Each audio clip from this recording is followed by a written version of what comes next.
Bismillahirrahmanirrahim. Assalamualaikum warahmatullahi wabarakatuh. Innal hamdalillah nahmaduhu wa nasta'inu wa nastaghfiru wa na'udzu billahi min syururi anfusina wa min sayyiati a'malina may yahdihillahu fala mudhillalah wa may yudlilhu fala hadiyalah. Wa asyhadu an la ilaha illallah wahdahu la syarikalah wa asyhadu anna Muhammadan abduhu wa rasuluh. Allahumma shalli ala sayyidina Muhammad wa ala alihi wa sahbihi wa man tabi'ahum bi ihsani ila yaumiddin. Allahumma shalli ala sayyidina Muhammadin al-Fatih lima ughliqa wal khatimi lima sabaqa nasiril haqqi bil haqqi wal hadi ila siratikal mustaqim wa ala alihi haqqa qadrihi wa miqdarihil azim. Wa qala ta'ala fi kitabihil karim, a'udzu billahi minasyaitonir rajim. Wa ma umiru illa liya'budullaha mukhlishin lahuddin hunafa'a wa yuqimus sholata wa yu'tuz zakata wa dinul qayyim. Alhamdulillah, kita panjatkan puji syukur kehadirat Allah Subhanahu wa taala yang masih memberi kita nikmat iman, nikmat Islam, dan tak lupa semoga Allah tetap mencurah limpahkan rahmatnya kepada junjungan kita Nabi besar Muhammad sallallahu alaihi wasallam beserta keluarga, sahabat, tabi'in dan semua umat Nabi Muhammad dari sampai yaumil akhir. Amin ya rabbal alamin. Pada pertemuan kali ini kita akan membahas masalah yang sering melekat pada ritual puasa yang selalu insya Allah kita jalankan setiap puasa Ramadan, yaitu ikhlas. Ikhlas adalah sebuah kata yang mudah diucapkan, namun tidak mudah dilaksanakan. Banyak nasihat supaya kita selalu bekerja dengan ikhlas, agar hidup lebih tenang dan bahagia. Namun ternyata tidaklah mudah beribadah atau beramal saleh dengan benar-benar ikhlas. Kebalikan dari ikhlas itu adalah riya. Jika ikhlas mengharapkan balasan amal hanya dari Allah Subhanahu wa taala, sedangkan riya berharap balasan dari manusia, walaupun itu sekedar ucapan terima kasih. Dalam beramal soleh, orang bisa menjadi cemas bila terjebak oleh narasi sebagian ustadz yang menyatakan bahwa riya menghapus amal soleh, dan seseorang tidak mendapatkan pahala dari amal yang dia lakukan bila masih ada riya di hatinya. Bahkan ia telah berbuat dosa, dia akan memperoleh akibatnya kelak di hari kiamat jika di hatinya masih ada riya. Keikhlasan merupakan inti dan ruh dari sebuah ibadah. Ibnu Hazm, semoga Allah mencurahkan rahmat kepadanya, berkata, niat adalah rahasia ketaatan. Niat dalam segala amal perbuatan bagaikan ruh dalam jasad. Dalam ketaatan mustahil terdapat amal perbuatan yang tidak memiliki ruh. Karena amal perbuatan tanpa niat bagaikan jasad tanpa ruh, yaitu jasad yang sudah meninggal. Keikhlasan adalah dasar menerima atau menolak segala amal perbuatan. Keikhlasan akan membawa kita kepada kemenangan ataupun kerugian. Keikhlasan merupakan jalan menuju surga ataupun jalan menuju neraka. Dengan mengamalkan keikhlasan, maka kita akan masuk surga miliknya Allah Subhanahu wa taala. Menurut Al-Imam Al-Ghazali, keikhlasan itu ada dua macam, yaitu keikhlasan beramal dan keikhlasan dalam mencari pahala. Keikhlasan beramal adalah keinginan mendekatkan diri kepada Allah Subhanahu wa taala, mengagungkan ehwalnya dan menyambut seruannya. Yang mendorong hal itu adalah keyakinan yang benar. Lawan dari ikhlas beramal itu adalah kemunafikan atau nifaq. Adapun keikhlasan mencari pahala adalah keinginan memperoleh manfaat akhirat dengan amal kebajikan. Lawan dari keikhlasan ini adalah riya. Riya adalah keinginan memperoleh manfaat dunia dengan amalan akhirat, baik diinginkan dari Allah Subhanahu wa taala maupun dari manusia. Sebab yang dipertimbangkan dalam riya adalah yang diinginkan, bukan dari siapa hal itu diinginkan. Pengaruh dari kedua makna ikhlas itu adalah keikhlasan beramal menjadikan perbuatan sebagai upaya mendekatkan diri kepada Allah atau qurbah. Sedangkan keikhlasan mencari pahala berupaya agar dapat perbuatan tersebut diterima dan dilimpahi pahala Allah Subhanahu wa taala. Keikhlasan dibagi beberapa tahap. Yang pertama, ikhlas mubtadi. Apa itu ikhlas mubtadi? Ikhlas mubtadi yakni orang yang beramal karena Allah, tetapi di dalam hatinya masih terbesit keinginan pada dunia. Misal, seseorang melaksanakan sholat tahajud atau bersedekah karena ingin lulus ujian sekolah atau usahanya berhasil.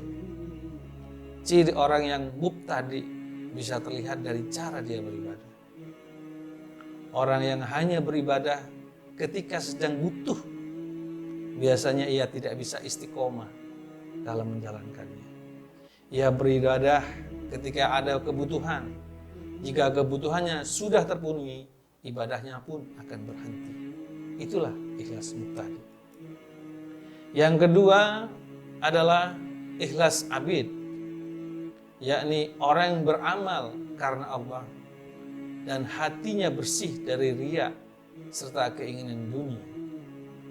Ibadahnya dilakukan hanya karena Allah demi meraih kebahagiaan akhirat, yaitu menggapai surga dan terhindar dari siksaan api neraka.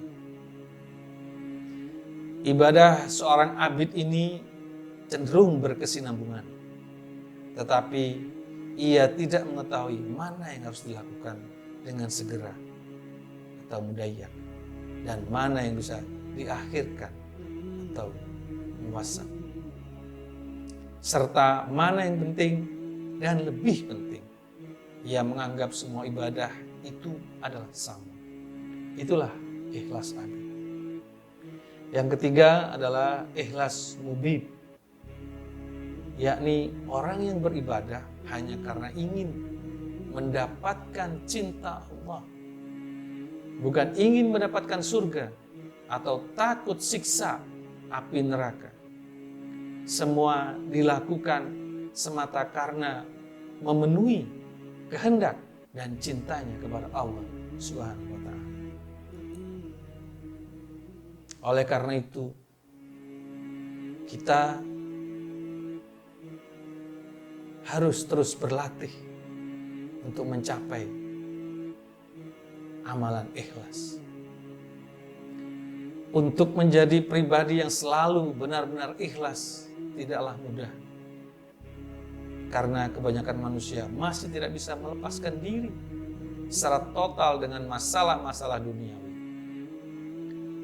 Namun jangan sampai kondisi ikhlas itu menyandera kita menjadi tidak beramal saleh. Para ulama menasihatkan Beramallah engkau sampai ikhlas. Jangan menunggu ikhlas untuk berbuat amal saleh. Perbuatan amal saleh meskipun mengandung riya, namun bila dilakukan terus-menerus akan menjadi ikhlas. Itulah kita harus berlatih sampai hilang rasa riya di hati kita. Terus kita lakukan. Misal kita berinfak, beramal, bersedekah. Mungkin ketika beramal kita pertama kali, di hati kita ada riya. Kita ingin dipuji karena kita mampu memberikan sesuatu pada orang lain. Ketika kita berhenti di situ, maka riya itu akan menguasai kita. Tapi ketika kita terus menerus melakukan itu, insya Allah lama-lama kita akan menjadi ikhlas. Dan setiap perbuatan baik, perbuatan yang baik, meskipun sebesar debu, insya Allah akan membalasnya dengan kebaikan pula. Allah Subhanahu wa taala berfirman dalam surat Al-Zalzalah ayat 7 dan 8. Faman ya'mal misqala dzarratin khairan yarah wa may ya'mal misqala dzarratin syarran yarah. Barang siapa yang mengerjakan kebaikan sebiji zarrah, niscaya dia akan melihat balasannya. Dan barang siapa yang mengerjakan keburukan sebesar biji zarrah, niscaya dia akan melihat balasannya juga. Hakikat ikhlas itu merupakan pekerjaan hati. Memang sulit. Ikhlas itu pekerjaan hati. Dan tidak ada orang yang bisa menilai apakah orang melakukan perbuatan amal soleh itu ikhlas atau tidak. Karena itu adalah perbuatan hati. Al-Junaid Al-Baghdadi, tokoh tasawuf sekaligus fikih dari Baghdad berkata, ikhlas merupakan rahasia antara Allah dan hamba yang hanya diketahui oleh malaikat sehingga dia menulisnya. Namun tidak diketahui oleh setan sehingga dia merusaknya, dan tidak pula diketahui oleh hawa nafsu sehingga dia mencondongkannya. Itulah ikhlas hakikatnya menurut Al-Junaid Al-Baghdadi. Kalau misalkan ada pertanyaan, bolehkah amal kita diperlihatkan kepada orang lain? Jawabannya adalah tergantung niat. Kalau niat kita ingin dipuji, tentu itu akan menjadi riya. Namun, bila niatnya adalah syiar, supaya orang lain mengikutinya, maka itu bukanlah riya. Setiap amal itu tergantung pada niatnya. Rasulullah bersabda, sesungguhnya setiap amal perbuatan tergantung dari niatnya. Dan sesungguhnya setiap orang akan dibalas berdasarkan apa yang dia niatkan. Hadis riwayat Al-Bukhari dan Muslim. Dalam hal bersedekah, orang boleh melakukan secara tersembunyi atau terang-terangan. Allah Subhanahu wa taala berfirman, orang-orang yang menginfakkan hartanya malam dan siang hari secara sembunyi-sembunyi maupun secara terang-terangan, mereka mendapatkan pahala di sisi Tuhan. Tidak ada rasa takut pada mereka dan mereka tidak bersedih hati. Surat Al-Baqarah ayat 274. Salah satu ciri orang yang ikhlas itu adalah ia tetap beramal meskipun ada atau tidak ada orang lain yang melihat. Namun bila ia hanya beramal ketika ada orang lain yang melihat dan tidak beramal kalau tidak ada orang lain melihat, maka itu tandanya tidak ikhlas alias riya.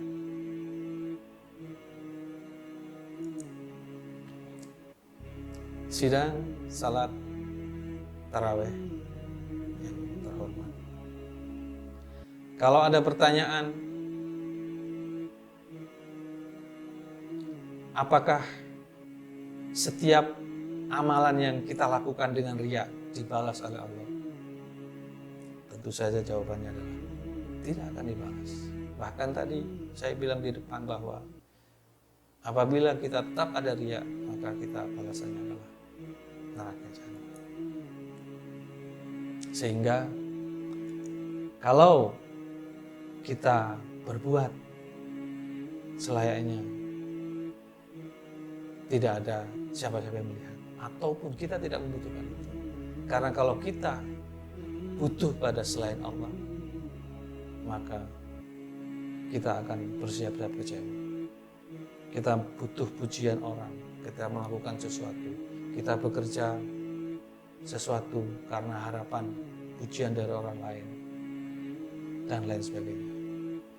Dalam hadis yang diriwayatkan oleh Abu Dawud dan Nasai, Rasulullah bersabda, sesungguhnya Allah tidak menerima amal perbuatan kecuali dilakukan dengan ikhlas dan hanya mengharap ridhonya. Dengan begitu, maka kita perlu memahami makna ikhlas secara menyeluruh.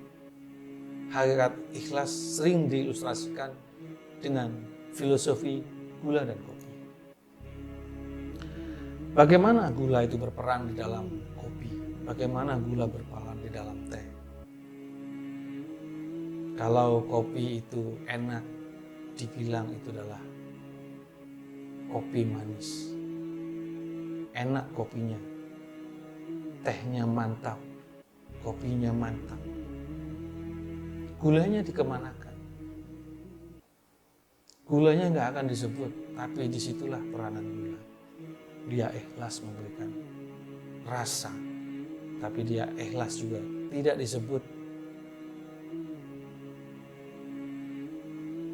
Begitulah fenomena kehidupan. Kadang kebaikan tidak pernah disebut orang, tapi kesalahan akan selalu dibesar-besarkan. Orang salah sedikit, langsung blow up. Apalagi di era media sosial yang sekarang ini sangat luar biasa sekali. Kendati begitu, tetaplah kita seperti gula. Ia tetap memberi rasa manis, meskipun namanya tak pernah disebut dan tak pernah mendapat pujian. Meski namanya tak pernah disebut dalam kopi manis atau teh manis, namun semua orang tahu bahwa peranan gula sangatlah signifikan. Begitulah hakikat dari ikhlas, perbuatan yang tak butuh pujian. Maka tetaplah semangat menebar kebaikan, karena kebaikan tidak untuk disebut, tapi untuk dirasakan. Saudara-saudara sekalian, ketika amal begitu sulit diterima oleh Allah, karena banyak sekali amalan-amalan yang kita laksanakan itu dilihat oleh orang.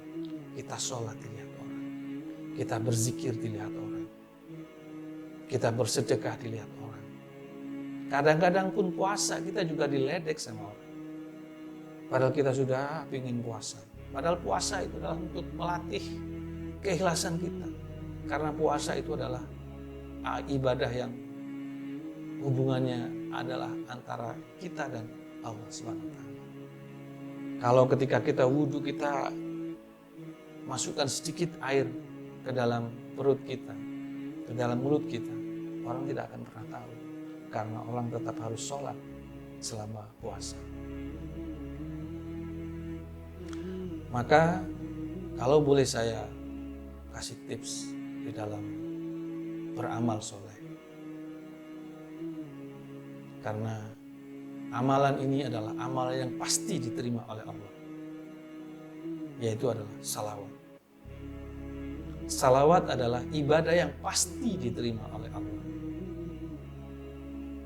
Seorang murid pernah bertanya kepada Syekh Ali Jum'ah, Mufti Mesir, Syekh, Dalam buku Anda tertulis bahwa membaca sholawat adalah satu-satunya ibadah yang pasti diterima oleh Allah.